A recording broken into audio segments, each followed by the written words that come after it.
عالمی مالیاتی ادارے نے پاکستان سے ڈو مور کا مطالبہ کر دیا۔ پیٹرولیم مصنوعات پر جی ایس ٹی لگانے اور لیوی 60 سے بڑھا کر 70 روپے کرنے پر زور دیا۔ حکومت نے معاشی اہداف حاصل کرنے اور خسارے پر قابو پانے کی یقین دہانی کرا دی۔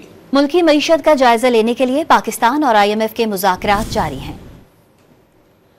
آئی ایم ایف کی طرف سے معاشی بحالی کے نام پر ڈو مور کے مطالبات جاری ہیں۔ اسلام آباد میں موجود عالمی مالیاتی ادارے کی ٹیم نے کل غیر رسمی بات چیت میں پیٹرولیم مصنوعات پر جی ایس ٹی لگانے اور لیوی 60 روپے سے بڑھا کر 70 روپے کرنے کی خواہش ظاہر کی ہے۔ ڈان اخبار کی رپورٹ کے مطابق پاکستانی حکام نے آئی ایم ایف کو معاشی اہداف پورے کرنے اور خسارے پر قابو پانے کے لیے اقدامات جاری رکھنے کے عزم کا اظہار کیا۔ اخبار کا ذرائع کے حوالے سے کہنا ہے کہ حکومت نے آئی ایم ایف پروگرام کے تحت اسٹیٹ بینک کے ریکارڈ 2.5 کھرب روپے کے منافع کو دانش مندی سے استعمال کرنے کا وعدہ کیا۔ حکومت نے آئی ایم ایف کو سود کی ادائیگی اور قرض کی ضروریات کو کم کرنے کے لیے جی ڈی پی کا 1% سے زائد خرچ کرنے کی یقین دہانی بھی کرائی۔ رپورٹ کے مطابق ایف بی آر عالمی مالیاتی ادارے سے بات چیت میں منی بجٹ لانے کے بجائے ریونیو ٹارگٹ میں کمی کرنے کی درخواست کرنے کا خواہش مند ہے۔